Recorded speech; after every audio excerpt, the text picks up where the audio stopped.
Welcome back to the Speaking and Communicating podcast. I am Roberta, and this week I am back with a very special guest.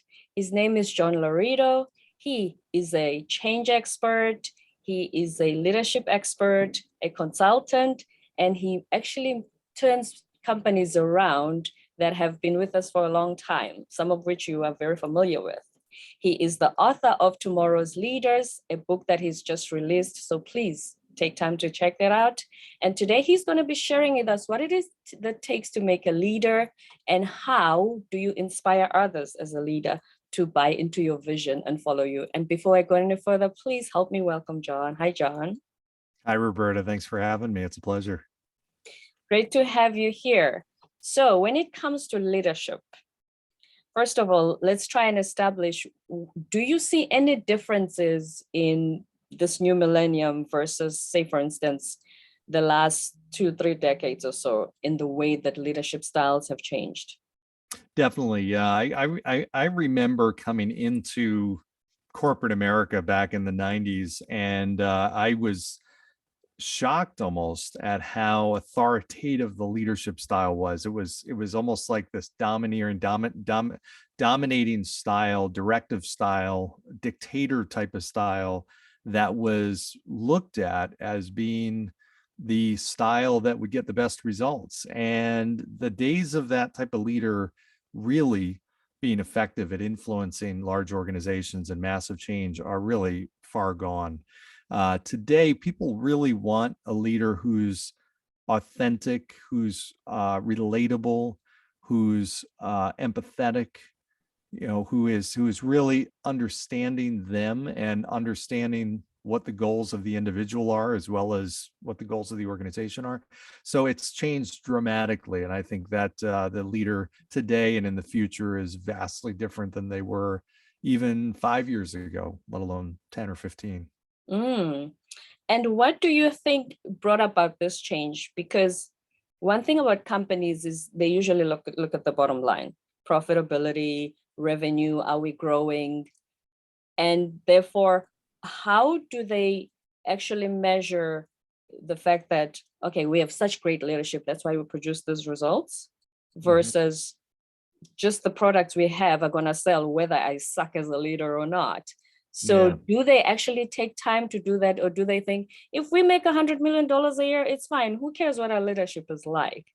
Yeah, well, in reality, I think the smart companies understand that leaders are the ones that make the incremental difference. So there's a certain expected result that would happen regardless of what leader is there, but the right leader will make a really big difference. And where you see the signs of that, you can walk into a company sometimes and you can feel the difference in the culture. You can just feel a place that's supportive, it's collaborative, it's inviting, it's rewarding, it's trusting.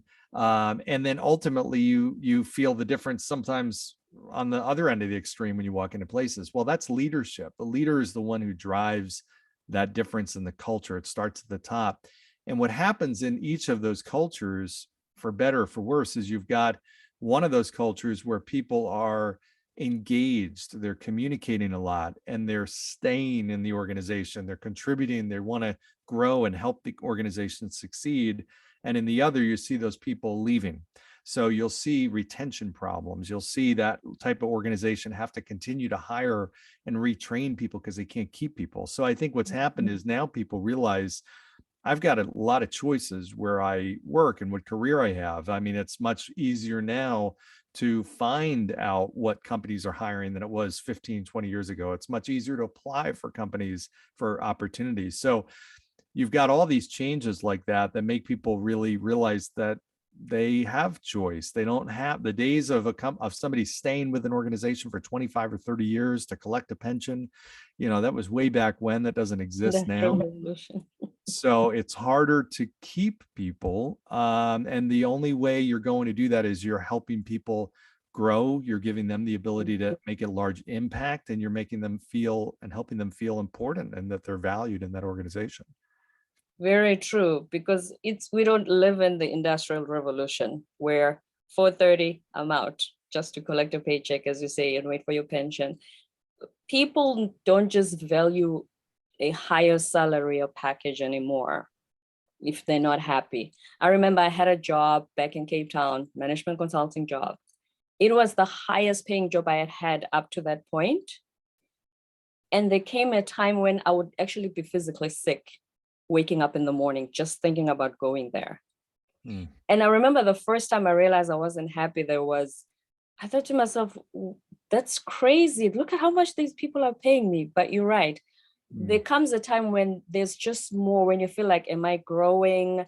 Is it worth me being here? Am I contributing and making a bigger impact? Because more than anything, I just felt like one moment we're calling ourselves consultants, but it was a bit of a dictatorial style because it was a family-run business. Yeah. So as you say, there comes a time when even just knowing you have choices, even the money won't make you stay. No. And I think back to, there were times in my career, and one of the reasons I left what I was doing, and some people are like, wait, you left this really great paying, cushy job, a secure job, and you went off on your own and you had no paycheck. I said, well, not only did I do that, I did it on February 20th of 2020, which was 3 weeks before the pandemic hit. And my business was based a lot around public speaking, keynotes, and all this kind of stuff. So bad time to start a business, deliberately start a business, but it turned out to be a fantastic time. But to your point, toward the last couple of years, I mean, there would be Sunday mornings that I would wake up when I was in my corporate job, and I would hate, as soon as I woke up in the morning, I open up my eyes, I think about work. I think about Monday. In 24 hours, I'm going to be in the office, and I would dread it. My Sunday was ruined because I hated what I was doing. I mean, I truly got to a point where I just wasn't enjoying it. And part of that was I knew I could do something different that I was meant to do, which is what I'm doing now. But the other part of it was just the stress, the monotony, everything that wasn't rewarding. So in that case, I had the financial rewards with it, but it wasn't worth it. And I've seen people they make decisions based on the money. And ultimately, they find themselves in this place where they're just chasing that dollar. That's it, because everything else is really just for that 2-week paycheck or 1-month paycheck. And they're incurring so much stress and anxiety and unhappiness that at some point in their life, they look and they say, you know what, it's not worth it. And unfortunately, sometimes that takes years and years and years for people to be like, why was I doing this? If you've got it, the pinnacle of life is happiness. And part of that comes from doing what you love doing and are meant to do. And when you do that and you find what you're great at and you love to do, ultimately you become a better leader of yourself, a better leader of other people, and you become happy, and you end up doing really well financially too. Right. And I saw on your website, you talk about leaders so that they make the best hires. First of all, do they get involved in the hiring process? When you go through a string of interviews, I know usually you have the human resources person, the person you're going to report to immediately, but do they get involved in the interview process and the hiring process? And do they really delve deeper into finding out what the person's what their hopes and their dreams are, what kind of impact they make, so that they establish whether is this person a right fit? Or are they thinking, you got your Harvard degree, you belong here? Just Yeah, like serious. that's such a great question, Roberta. I think it depends. The answer depends on the situation and depends on the leader. I was talking to a CEO of a tech company the other day, and his firm has grown so fast. They've added 250 people to their team in the last 12 months. And in that situation, he could never interview enough people to hire 250 people. I mean, that's got to be 2,500 people, thousands of people. So I think it all depends. In that situation, though, the leader has to build, and they've got to be absolutely the people that are hiring their inner core. They're people that are building their organization. So if I'm starting a company, the first 3, 4, 5 people that I hire are going to be the most critical, because they represent, if I'm a 5-person operation, and these other 4 people, they represent 80% of the company. I mean, if you think about it that way, versus if I'm adding 5 people to a company that's already 500 people. So it has a much stronger and powerful impact. And so the leader has to be very hands-on with the hiring decisions of those people. And he or she then needs to make sure that there's a clear understanding of the vision and the mission of the organization and the values of the company. I find the best leaders are ones that hire people that have values that are in alignment with the core values of the company. When you hire people that way, you know you've got people in there for the right reasons, and you typically will find those people are going to be in there for the long term with you. When you start to deviate from that, or you don't pay attention to that, is when you make the bad hiring decisions. And when you start to get over, I mean, I've interviewed thousands and thousands and thousands of people over the course of my career. There's people that I've hired that I thought were the absolute best hires that I had ever hired that turned out to be horrible. And vice versa. There were people that I thought were good that turned out to be phenomenal. And the bottom line is, you just don't know in an interview process. You can't tell. There's some people that are professional interviewers. They're great at interviewing. They can put on a great show. And so they can put together a great resume. So if you're just looking at resume and looking at, at how they answer some of the surface common questions that you tend to ask, that's not going to do it. You really got to dive deep. You got to get a good understanding of this person's values. But long answer to your short question. But yeah, I think the leader hiring people to the organization is critical. It's an absolute critical task to hire the right people. So yes, in the early stages or for a small organization, that leader has got to be hands-on. As the organization grows, they've got to make sure the people that are responsible to bring those people in are really top-notch and are really plugged into the values of the company. So it must trickle down from the top. Yes, exactly. Yeah. So talking about company culture, do you think that the solution is for every company to have a Google type of environment where you come dressed up in shorts and you bring your pet to work and you have a gym? Is that the answer? No, I don't think so. I that's a great question, because there's a certain allure to that, right? Everybody's like, wow, I'd love to be able to walk in and have free food and have these really cool play areas and play ping pong and everything like that. I think there's elements of that should be in, and let me back up for a minute. The result of what that is, and that creates, is a very open environment. It creates a level of a value of our belief in resting. So it's not just about work the whole time. It breeds a lot of communication, because there's all these different areas where people can get together and congregate and talk. So what they've built is an organization that helps support their core values of what they believe. So if that's not the core values of your company, then having a Google type of environment would not be the right setup. If your company is based around a different value of process and order, and making sure that there's a chain of command and everything like that, then that probably wouldn't be the right culture. So you've really got to have a culture that really supports what you're trying to do, and the office environment that supports. I've always been a big believer that people need to have fun. So in my offices, when I ran different organizations, we always did fun things. We had fun things. We had ping pong tables. We did stuff like that, because that also helped me attract people that valued that as well. But if I were looking at attracting a different type of person that was not wanting to interact with people, they were just, off the charts, super smart, and wanted to be locked in their office with their computer and do research and development, then the ping pong table wouldn't attract them at all. They'd almost be put off by that. I don't want to have to socialize, so, and that's okay. So I think you just have to build the environment based on what you're trying to do. Right. And speaking of environments, I find that firstly, when I worked for a company where for the first time, I had a boss who would say, especially around Friday, we never used to plan client meetings on Friday, because we just thought, oh, it's Friday. Especially in my country, Friday, basically the weekend starts around 1 p.m. after lunch. So you don't want to plan a client meeting after that, because nobody's going to be productive anymore. So usually around that time after lunch, my boss would go around and say, Roberta, what are you doing? And then I'll start mumbling something like, you guys are wasting my internet, my electricity, all the utilities. Just get done with what you're doing. It just everybody go home.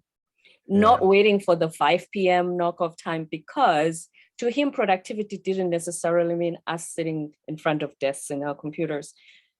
What has happened with the pandemic, with most people having to be home?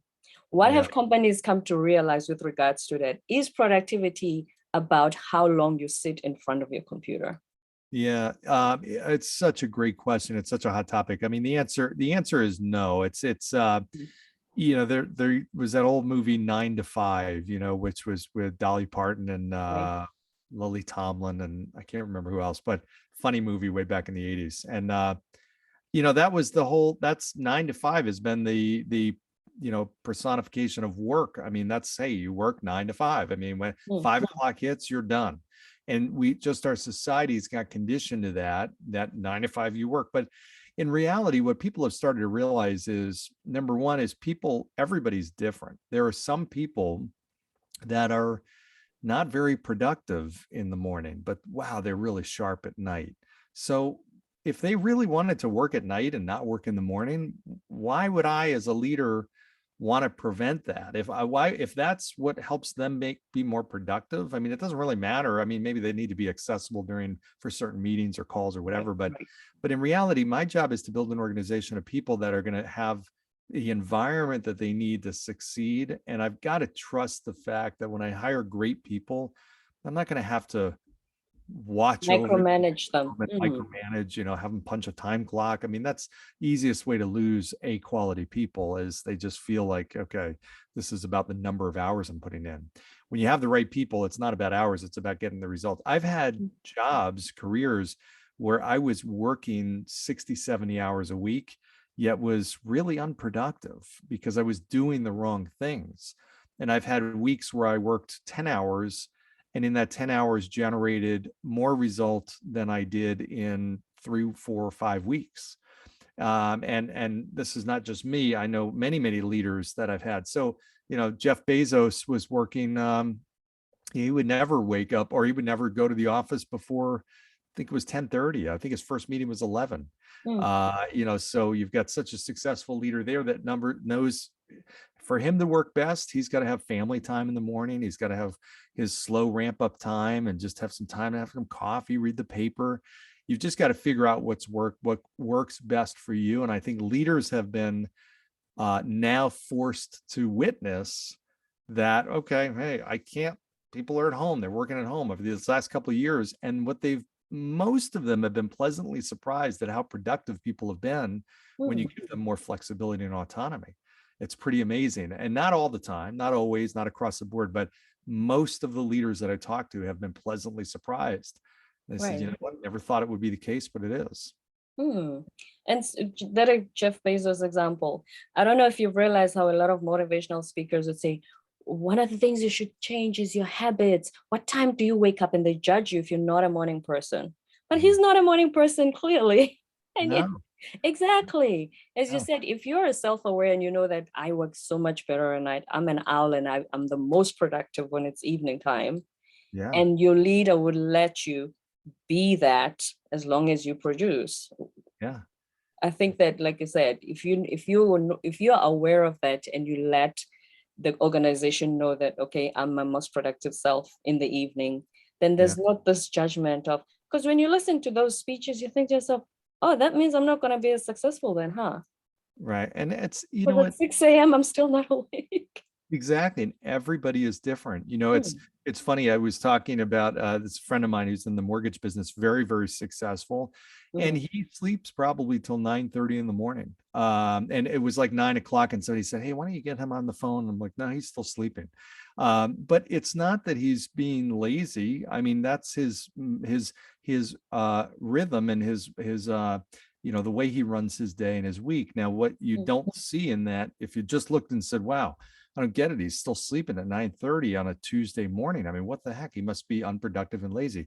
No, what you don't hear or see is the fact that he does his best work at night. He's working till 8, 9, 10, 11. And even if that wasn't the case, if he figured out how to be ultra productive. It's like going to the gym. I go to the gym, I see people that are in there for 2 hours, but probably only work out truly for 15 minutes, maybe even 10 minutes. They're just socializing, they're doing all this. So if I could figure out how to go into the gym and really get a great workout in 20 minutes, great. That's going to be better than me hanging around for two Oh, hours, yet only doing 15 minutes of workout. So right. it's all about productivity. Now we talk about leadership as if it's something based on position. You see, oh, you're the director. But what about us as employees or even fresh graduates? How can we cultivate leadership qualities in ourselves? What are some of the proactive things we can do? Well, the first thing I talk to people about all the time is that everybody is a leader, unless you have no control over what you think, say, or do, which is not the case. Everybody does. Uh, Everybody is a leader. You're a leader of the toughest person you're ever going to have to lead, and that is yourself. So when we start to understand that, then it says, okay, my job is to become a better leader. If I can learn better leadership skills, it will help me lead my own life better, which the result of doing that means that you're making better decisions and better choices. You're influencing your own mentality and thoughts and actions. And you're ultimately doing more of the things that you want to do and that you should be doing and becoming more happy. I mean, that's really what leadership is. It's helping you get to a point in your life that you wouldn't have gotten otherwise, whether it's mentally, spiritually, health wise, fitness, or financially, whatever, career wise. Hmm. So I'm a big believer in learn the leadership techniques and learn how to lead not people, but yourself.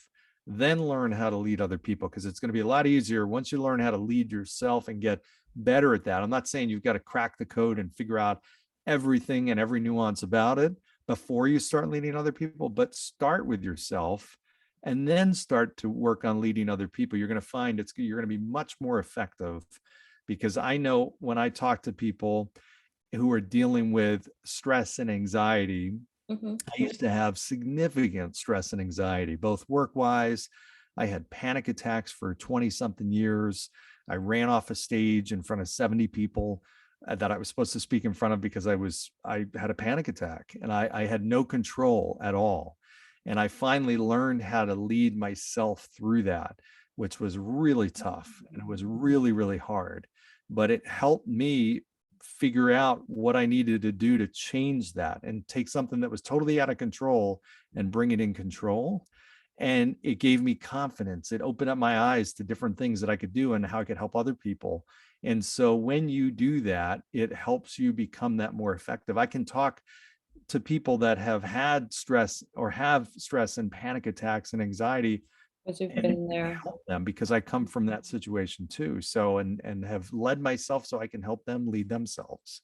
Mhm. Wow, John, that was so powerful. And the thing is, like you said, you cannot help someone else. I mean, you can, but it's much more impactful if it's something you've gone through yourself, because you're speaking from your inside, from the heart. You know exactly what it's like to have been there. So, Definitely. what are some of the things that you can share with us before we close that, first of all, we can do to just two or three things to cultivate leadership in ourselves? So, govern ourselves is the first one, as you've mentioned. Mhm. And how can leaders, people in leadership positions in organizations, how can they cultivate an environment where everyone can possibly thrive and be the best they can be, so that hopefully that leads into them being productive and producing more results for the company? Well, I think I'll give you a couple of things that listeners can take some action on. One is there's something that I call the growth spiral. And the growth spiral is really a way to get yourself, if you are growing in any part of your life, you're feeling good. And when you feel good, you gain more confidence and it helps you do more things. So, and growth starts with just a little tiny thing. If you can get 1% better in an area, and I Mm, don't care what it is, some people get so fixated, if they're thinking about their finances and they're like, wow, I'm just a mess and I'm trying to get to this huge level of success. No, don't worry about that. Just if you got, just save an extra 1% above what you are right now, whatever, start with a small thing. and just do that and start with that and then move on to the next thing. So my message there is, think about ways you can get 1% better, not 50% better. And when you keep getting 1% better in areas, number one, it's a lot easier to get 1% better than 50% better. And it does look doable. Yeah. And it's amazing at how fast you grow when you do that. And when you look back and say, even on your worst week, and you say, boy, this was a terrible week, just ask yourself, am I 1% better than I was last week? And in any way, it doesn't matter, whatever way, am I 1% better in any area this week than I was last week? And if you are, great, you had a great week. Doesn't matter if it didn't show up in your paycheck or, your scale that you're standing on or anything like that. The tangible things. Yeah. Yeah. And part of that growth cycle or that growth spiral is, I look for ways to help people gain control in something. When you have a feeling of control with something, it really helps you get this feeling of power. And when you have a feeling of power and strength, it helps you manage your fears. And it doesn't mean that you eliminate your fears, because people are still going to be afraid, but the people that step outside comfort zones, as you talked about, they're people that they've managed their fears. So when you get control, it gives you power and it helps you manage your fear, which helps you step outside a comfort zone and do something different that might scare you, or have that conversation with somebody that's intimidating, or pick up the phone and reach out to somebody. And when you've done that, whether you succeed or fail at that task, you're going to grow. Because if you succeed, you're obviously going to grow. Your confidence is going to grow. But if you fail, you've got the confidence to know that you did something that you couldn't do before. I tried it and now I've learned something. Now I'm going to do it again. So it's all about building confidence, and it starts with a simple thing of control. So here's how I get control. For me, if I can take something and just create some order to it. So for me, I feel more in control, for me, if I go to the gym in the morning. That just gives me a good sense of control. I've started my day the way I wanted to start my day. Other people do a to-do list and it gives them a sense of control. Other people make their bed, it gives them a sense of control. Other people do meditation, it gives them a sense of control. Other people take a walk outside, it gives them a sense of peace and control. That ultimately will start that growth spiral. So figure out what that is. It gives you a little sense of that control over your day. And all of a sudden you'll see it's easier to do those other tasks as you go throughout the day. That's very good advice. And speaking of trying things that you were afraid of before, I find that one of the things I love about being in my 40s compared to my 20s was I used to think, I don't want to try anything in case something goes wrong because the world is going to end. And it's so wonderful to be older because you look back and you think, nothing ended. So I can try things more now because I'm more confident in the fact that even if it falls apart, it's okay. It's okay. Yeah. Because there's this horror story we tell ourselves that, oh, if I try this and it fails, what's the worst that can happen? Right. Exactly. And even and that's such a great point, honestly. That's even if the worst happens, it may feel really bad right now, but you know what? In a month, it's going to be like, you're not even gonna remember it. A year, you're not even gonna remember it. But that stuff that happens, even when it's bad, propels you to another level. It does help you grow. So bottom line is, it doesn't matter if you stay in your little bubble and never take any chances, you're still going to fail. You're still going to fail at something. You're still going to find failure somewhere. So you might as well find it by trying new things, and you're going to find success along that journey too. You can fail at doing, Jim Carrey, the actor, talks about his dad. He said his dad, Percy Carey, was much, much funnier than he was. And he said the difference was, he said, my dad never took chances. He said he was too afraid to leave his job as an accountant, even though he was significantly funnier than I was. He just had this magic about him. And he said, I always wished he would, but he never would, because he felt he needed the security of his job, until after 25 years, one day he walked in and he got fired and he lost his job. And the family went through this really tough time, dark time. They went through financial turmoil because he couldn't get another job. They were really in financial straits, dire straits. And his lesson from that, he said, you can fail just as easily doing what you don't want to do and what you think is a safe route. So you might as well take a chance on what you really want to do. And I just thought, wow, that message stuck with me. Wow. And But so, didn't the pandemic teach us that as well, that nothing is called secure anymore, right. especially with regards to jobs and careers and what we thought is secure? It's not. Nope. So you It's might as well take a chance. Yeah. exactly. And it pays off. And sometimes, I talk to people a lot of times about, I picture myself, and I encourage people to think about this. You're on the side of a lake, and you have a certain perspective of that lake. And this comes from my own experience. I was kayaking one day, and I finally went out on the kayak in the middle of the lake, and I had a whole different view, and I saw things that were on the shoreline that I had no idea were there. And the analogy I draw is that sometimes you're sitting on the shoreline and you haven't taken a step out. You just don't see. And part of why you don't take a step out is because you don't see the path, and you don't see everything you want to see, and you don't know what the picture is going to look like. And there's so much uncertainty. But once you do take the step and you are out there, there's things that come into focus that you're like, oh, okay, that's what I need to do. When I left my job in 2020, in February 2020, right before the pandemic, I didn't know it. That was a scary leap of faith. I had no idea. But a few months after I did, that's where things became in focus. And I saw opportunities I never would have seen before.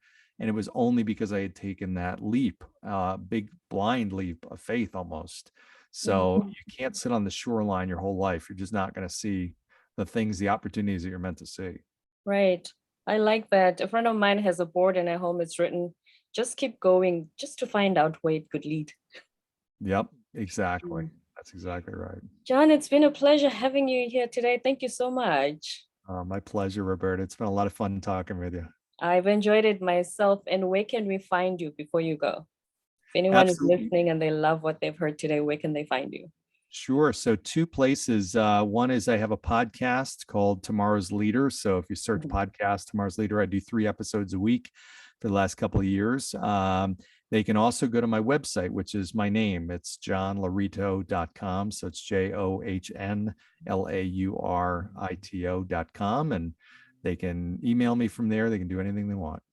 Excellent. Thank you so much for being here today. My pleasure. Thanks for having me.